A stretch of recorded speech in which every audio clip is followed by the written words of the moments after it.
Assalamualaikum warahmatullahi wabarakatuh. Perkenalkan, saya Febrianti Besaria Anggraini. Saya akan menyampaikan rangkuman materi tentang etika profesi teknologi informasi dan komunikasi. Saya dari Universitas Bina Sarana Informatika Yogyakarta. Yang pertama, apakah kalian tahu yang 3 di bawah ini? Yaitu yang pertama itu adalah etika. Etika adalah aturan perilaku, adat perilaku manusia dalam pergaulan. Kalau menurut para ahli DRSOP Simorangkit, etika adalah pandangan manusia dalam berperilaku menurut ukuran dan nilai yang baik.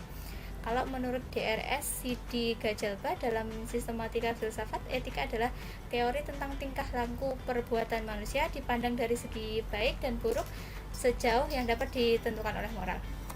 Kalau menurut Kamus Besar Bahasa Indonesia, ada 3 pengertian etika, yaitu ilmu tentang apa yang baik dan buruk tentang hak dan kewajiban moral. Yang kedua adalah kumpulan azas atau nilai yang berkenaan dengan akhlak.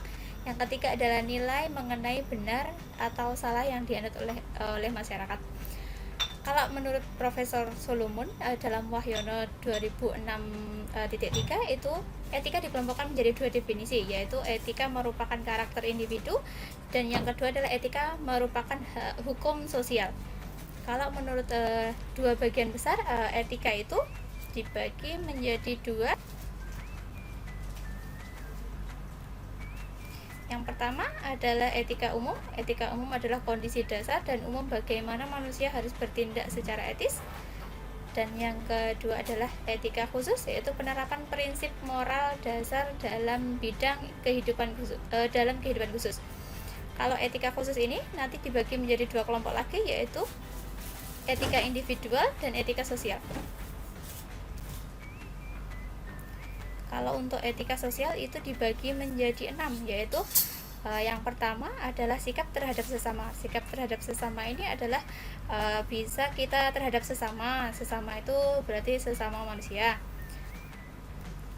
Terus kalau ini etika keluarga, etika kita terhadap keluarga kita. Terus kalau etika profesi, etika kita terhadap teman kerja kita dalam satu profesi. Kalau untuk etika politik itu etika kita terhadap partai politik. Yang kelima ada etika lingkungan, itu etika kita terhadap lingkungan tempat tinggal kita. Terus yang keenam ada etika ideologi, yaitu etika kita terhadap ideologi yang berpegang di ideologi di Indonesia.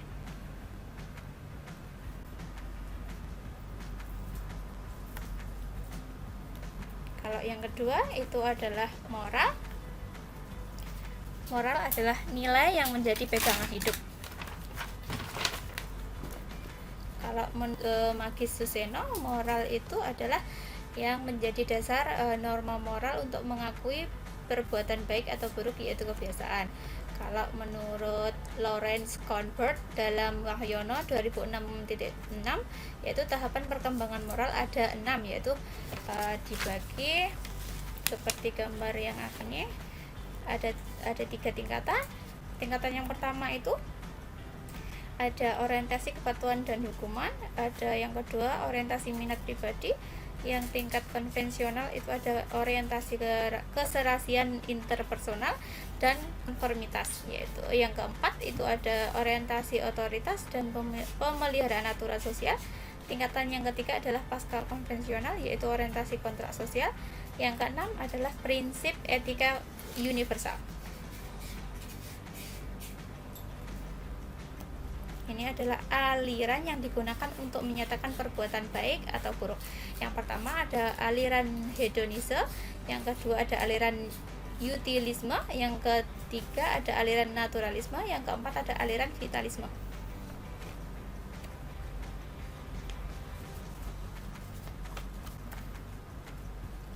Yang ketiga norma. Norma adalah yang mengatur pola perilaku dan sikap manusia. Norma itu ada norma sopan santun, yaitu pola perilaku dan sikap lahiriah manusia. Kalau norma hukum itu adalah norma yang dituntut keberlakuannya secara tegas oleh masyarakat. Dan yang ketiga itu ada sikap dan perilaku manusia sebagai manusia.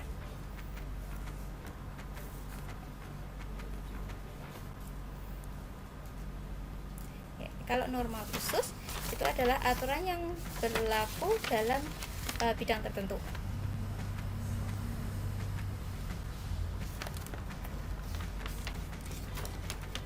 Dan yang keempat adalah etika teknologi. Etika dan teknologi adalah teknologi segala sesuatu yang diberikan manusia untuk memudahkan pekerjaannya.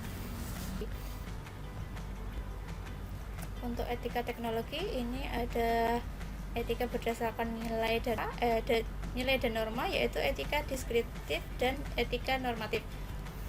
Deskriptif adalah etika yang berbicara tentang fakta dan nilai dan pola perilaku manusia yang terkait dengan situasi dan realitas yang membudaya dalam masyarakat. Kalau normatif adalah etika yang memberikan penilaian serta himbauan kepada manusia tentang bagaimana harus bertindak sesuai dengan norma yang berlaku. Kalau untuk sanksi dari pelanggaran etika itu ada dua, yaitu sanksi sosial dan sanksi hukum. Kalau sanksi sosial adalah pengucilan masyarakat, dan yang kedua kalau sanksi hukum itu hukum pidana atau hukum perdata. Moralitas terbagi menjadi dua golongan, yaitu objektif dan subjektif. Cukup sekian rangkuman materi dari saya. Billahi taufiq wal hidayah. Wassalamualaikum warahmatullahi wabarakatuh.